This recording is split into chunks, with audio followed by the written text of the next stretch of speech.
جو 3 ممبر بینچ نے, جب 2 ممبرز نے کہہ دیا کہ وہ کیس مینٹینیبل نہیں ہے, جسٹس صاحب نے وہ کیس لے کے بیٹھ گئے.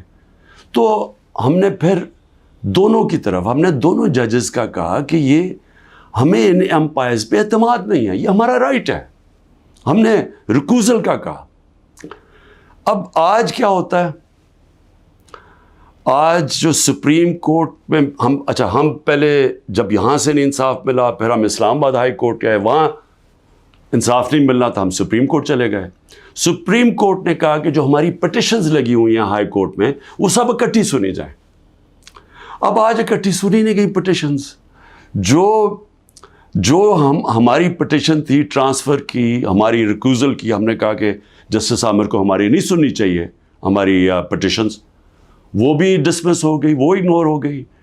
جو ہم نے گواہ کا کہا ہوا تھا کہ ہمیں گواہ کا تو موقع دیں کہ ہم فیئر ٹرائل, اور اب تو میں خیر وکیل ہی بن گیا ہوں کہ آرٹیکل کا آئین کا 10A کہتا ہے فیئر ٹرائل کے اندر ہمیں موقع ملنا چاہیے کہ ہم اپنے گواہ پیش کریں. اور وہ گواہ ڈال دیے آگے, اور کل انہوں نے کہہ دیا کہ ہمایوں دلاور ہماری فائنل آرگیومنٹ سن سکے. اب ہماری فائنل آرگیومنٹ وکیل کیسے کرے جب ہمارے گواہی نہیں پیش ہوا ہے؟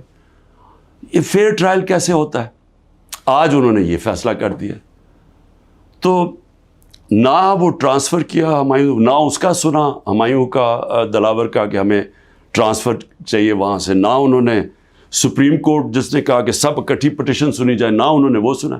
7 پٹیشنز تھیں, ان میں سے انہوں نے صرف جو باقی آگے کر دی یا ڈسمس کر دی, اور جو اصل ہم ٹرانسفر چاہتے تھے وہ کی نہیں. اور یہ بھی نہیں اسے باؤنڈ کیا کل دلاور کو, کہ جج دلاور کو, کہ وہ تب تک فیصلہ نہیں کر سکتے, آرگیومنٹس پوری نہیں سن سکتے جب تک ہمارے گواہ پیش نہ ہوں. اب وہ کل کے اوپر پھر ڈال دیے. اب میں صرف یہ کہنا چاہتا ہوں کہ دیکھیں, فیصلہ جو بھی آ جائے گا ڈسکوالیفائی کر دیں گے. کیا میں مطمئن ہوں گا؟ کیا یہ قوم مان جائے گی اس فیصلے کو؟ سب کو پتہ ہے کہ یہ 200 تقریباً کیسز ہیں. مقصد صرف ایک ہے, کسی طرح عمران خان کو راستے سے ہٹایا جائے, کسی طرح تحریک انصاف کو ختم کیا جائے. یہ سب کو پتہ ہے یہ کیا ہو رہا ہے. 9 مئی جب بھی انشاءاللہ کسی دن اس ملک میں آزادانہ تحقیقات ہوں گی, 9 مئی پہ چیزیں سامنے آ جائیں گی. اور یہ کبھی بھی نہیں ہوا کہ ایک سائڈ فیصلہ کر لیتی ہے, گورنمنٹ کا فیصلہ کہ جی تحریک انصاف اس کے اندر گلٹی ہے, ہم قصوروار ہیں, اور ہمارا موقف ہی نہیں سامنے رکھا جا رہا. ہمیشہ جج دونوں سائڈز سن کے فیصلہ کرتا ہے. تو وہ اب نظر آ رہا ہے کہ جس طرف جا رہا ہے, وہ جو انہوں نے 9 مئی کے بعد جو کیا, سارے ملک کے اندر تحریک انصاف کے اوپر کریک ڈاؤن ہو گیا, اور وہ چلتا آ رہا ہے, ابھی بھی کریک ڈاؤن آ رہا ہے. اور نظر آ رہا ہے کہ کسی نہ کسی طرح پارٹی کو ختم کیا جائے. اب جو بھی یہ کر رہے ہیں کریک ڈاؤن, سارے جو بھی لوگ اس کے پیچھے ہیں, کیا ان کو یہ پتہ نہیں ہے کہ پارٹی تب ختم ہوتی ہے جب اس کا ووٹ بینک ختم ہوتا ہے؟ ذرا بازاروں میں نکل کے دیکھیں, دیہاتوں میں چلے جائیں, پوچھیں تو صحیح لوگوں سے کہ وہ ووٹ کس کے لیے ڈالیں گے. جتنا ظلم ہمارے اوپر بڑھتا جا رہا ہے اتنا ہی ہمارا ووٹ بینک بڑھتا جا رہا ہے. پارٹی تو ایسے نہیں ختم ہونے لگی. تو اب پارٹی کی اس وقت 70 سے 80% اس وقت پاکستان میں اس کی ایکسیپٹیبلٹی ہے, یعنی لوگ اس کے ساتھ ہیں. تو جو ایک وہ نظام آ رہا ہے جو کہ 70 سے 80% لوگوں کی رائے کو ختم کرنا چاہتے ہیں, اور ایک اور کوئی نظام لینا چاہتے ہیں, کیا ہمیں اندازہ ہو رہا ہے کہ ہم ملک کو کس طرف لے کے جا رہے ہیں؟ اور میں ایک وہ پاکستانی ہوتے ہوئے جس کا جینا مرنا یہاں ہے, جو باہر نہیں جانے لگا, جس کے پاس کوئی پیسے بینکوں میں باہر نہیں پڑے ہوئے, کوئی پراپرٹی باہر نہیں ہے, جو تھی بیچ کے پاکستان آ گیا ہے, وہ پاکستانی آج کہہ رہا ہے کہ اس وقت ضرورت ہے کہ سوچیں کہ ہم یہ ملک سے کیا کر رہے ہیں. ایک جماعت اور ایک لیڈر کو باہر کرتے کتنا نقصان کر رہے ہیں اپنے ملک کو. اور جو بھی یہ پلان بن رہے ہیں کہ اس کے کوئی ملک چل جائے گا ڈنڈے کے زور سے, لوگوں کو جیلوں میں ڈال کے, ایک پولیس اسٹیٹ بنا کے, ان کو دنیا کی تاریخ کا کوئی تاریخ کا آئیڈیا ہی نہیں ہے. آپ یہ دیکھیں، میں یہ اپنی قوم کو صرف آپ کو ایک قسم کا تاریخ کا لیسن بھی دینا چاہتا ہوں، ہر اپنے نوجوانوں کو خاص طور پہ. میں یہ پہلے بھی کہہ چکا ہوں، 1945 میں دوسری جنگ عظیم کے بعد یورپ آدھا ہو گیا، آدھا چلا گیا جمہوریت کی طرف، آدھا چلا گیا یہ پولیس اسٹیٹ بن گیا ڈکٹیٹرشپ کی طرف. آدھے میں انہوں نے ان کو بند کر کے کنٹرول کیا، لوگوں کو ان کی آزادی رائے ختم کی، حقیقی جمہوریت ختم کر دی، حقیقی آزادی ختم کر دی، آدھی آزاد ہو گیا. ساری دنیا کے سامنے 50 سال کے بعد نتیجہ آ گیا. جو آزاد تھے وہ خوشحال ہو گئے. آج بھی وہ جو جن ملکوں کے اندر جو وہی یورپین تھے جدھر آزادی نہیں تھی، آج بھی وہ پیچھے ہیں ابھی تک. حالانکہ وہ وہاں جمہوریت بھی آ گئی کئی ملکوں میں، لیکن ابھی بھی وہ پیچھے ہیں. ایسٹ جرمنی، ویسٹ جرمنی ایک وہی جرمن لوگ تھے. جدھر ڈکٹیٹرشپ آ گئی، یعنی ان کو اسی طرح کی جو ہمیں جس طرف لے کے جا رہے ہیں، وہاں غربت آ گئی. مقابلہ اس کا ویسٹ جرمنی میں جو خوشحال ترین دنیا کی طاقتور ملک بن گیا معاشی طور پہ. تو یہ تو ایک تاریخ ہمارے سامنے ہے. ساؤتھ کوریا، نارتھ کوریا میں وہی ڈکٹیٹرشپ، آزادی رائے بند، آزادی ختم. آج نارتھ کوریا کو دیکھیں، اور جو حقیقی آزادی ساؤتھ کوریا میں تھی، وہ دنیا کا خوشحال ترین ملک بن گیا. تو میں عرض یہ کرنا چاہتا ہوں کہ یہ جو ہم کرنے جا رہے ہیں، یہ ہم اپنے ملک کو تباہی کی طرف دھکیل رہے ہیں. ہم یہ جو ایک عوام کو ان کا جو سب سے بڑا حق ہوتا ہے ووٹ ڈالنے کا، آزادی رائے، ایک منتخب کرے عوام اپنی کون سی گورنمنٹ وہ چاہتے ہیں. وہ جو آزاد ملک ہوتے ہیں وہی ترقی کرتے ہیں. ہم دوسری طرف جا رہے ہیں، اور ہم ایک خوف کی فضا ایسی بنائی ہوئی ہے. یہاں جو طاقت میں ہیں وہ لوگ یہ سمجھتے ہیں کہ جتنا ظلم کریں گے لوگ ڈر جائیں گے. تو ڈر کیا جائیں گے؟ غلام بن جائیں گے، یعنی خوف کے غلام بن جائیں گے، ظلم کے سامنے جھک جائیں گے. جو میں بار بار مثال دیتا ہوں، جو یزید نے کیا کوفہ کے لوگوں سے، اپنا گورنر بٹھایا، اس نے ان کو ظلم کر کے ان کو سیم کے وہ لوگ بنا دیے جو جانوروں کے اوپر یعنی جانوروں کے لیول پہ پہنچ گئے.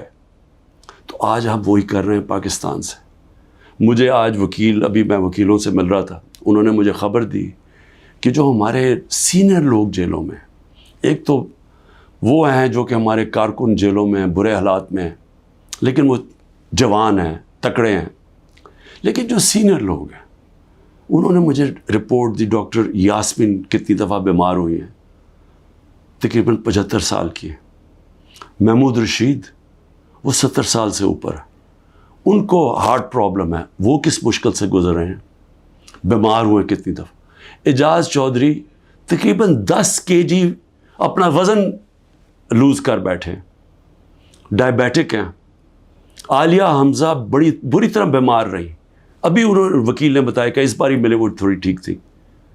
تو میں عمر چیمہ کے حالات بتائے، وہ ویٹ لوز کر بیٹھا ہے، اس کی بیوی عدالت میں گئی، ان کو پکڑ کے جیل میں ڈال دیا.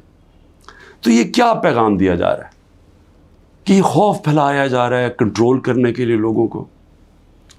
اور علی امین، ہمارے پختونخوا کے پریزیڈنٹ، ان کے گھر میں 6 گھنٹے پولیس گھس گئی، کوئی سرچ وارنٹ نہیں تھی. سارا اس کا گھر اجاڑا، چیزیں توڑی. 80 سال کے ان کے والد تھے، ان سے بدتمیزی کی، دھکے دیے، گاڑیاں اٹھا کے لے گئے. تو یہ کیا ثابت کر رہے ہیں اس سے؟ یعنی ہم اس ملک کو کدھر دھکیل رہے ہیں؟ یہ خوف پھیلانے کے لیے اور لوگوں کو کنٹرول کرنے کے لیے ہم آج وہ چیز کر رہے ہیں کہ اپنی پولیس کو تباہ کر رہے ہیں. جب پولیس سے اس طرح کی غیر قانونی کام کرواتے ہیں ہم، تو یاد رکھیں پولیس خود بھی یہ کاموں پہ لگ جاتی ہے.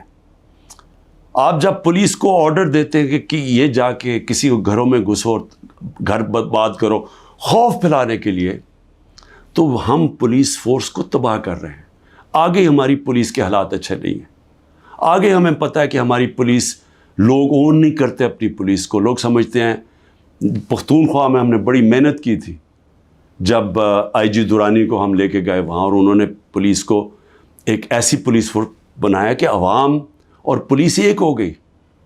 آج پختونخوا کے اندر وہ نہیں ہو رہا، آج پولیس کے خلاف نفرت ہو رہی ہے کیونکہ اس سے غلط کام کروائے جا رہے ہیں، اس سے قانون توڑا جا رہا ہے۔ جن کا کام قانون کو اپ ہولڈ کرنا ہے وہ قانون توڑ رہے ہیں، اور یہ ہر جگہ ہو رہا ہے، یہ ہر جگہ جدھر تحریک انصاف ہے۔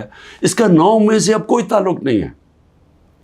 افتخار درانی کو اٹھا لیا، وہ تو میڈیا کا آدمی ہے، اس کا 9 میں سے کیا تعلق ہے؟ عمران ریاض ابھی تک غائب ہیں، 3 مہینے ہونے لگے ہیں، بچے ہیں ان کے، اس کا 9 میں سے کیا تعلق تھا؟ 9 میں ایک بہانہ تھا، ایک پہلے سے پلان بنا ہوا تھا پارٹی کو کرش کرنا۔ لیکن پارٹی کرش کیسے ہوگی جبکہ اس کا ووٹ بینک بڑھتا جا رہا ہے، لوگوں پہ ظلم کرتے جا رہے ہیں، لیکن پارٹی تو بڑھتی جا رہی ہے۔ تو کیا یا تو الیکشن کبھی نہیں کروانا، لیکن جب بھی الیکشن ہوگا، یہ میری آج آپ پیشن گوئی سن لیں، جیسا جو جتنی مرضی آپ کوشش کر لیں، جب الیکشن ہوگا اور جو پبلک اس ملک کی نکلے گی، آپ جو مرضی کر لیں، تحریک انصاف کو جیتنے سے نہیں روک سکتے انشاءاللہ۔ اس لیے میں آج بھی اپنے ان لوگوں کو جو اقتدار میں بیٹھے ہوئے ہیں، میں تو پی ڈی ایم کے لوگوں کو، سب کو، جو ہماری اسٹیبلشمنٹ ہے، سب کو کہنا چاہتا ہوں کہ دیکھیں ٹائم آ گیا ملک کا سوچنے کا۔ اپنی سوچ ذات بیچ میں سے نکال دیں۔ جب بھی ملک کا سوچیں گے اپنی ذات سے ہٹ کے، ہم سب بیٹھ کے وہی فیصلہ کریں گے جو پاکستان کے لیے بہتر ہے، اور وہ ہے صاف اور شفاف الیکشن۔ پاکستان زندہ باد۔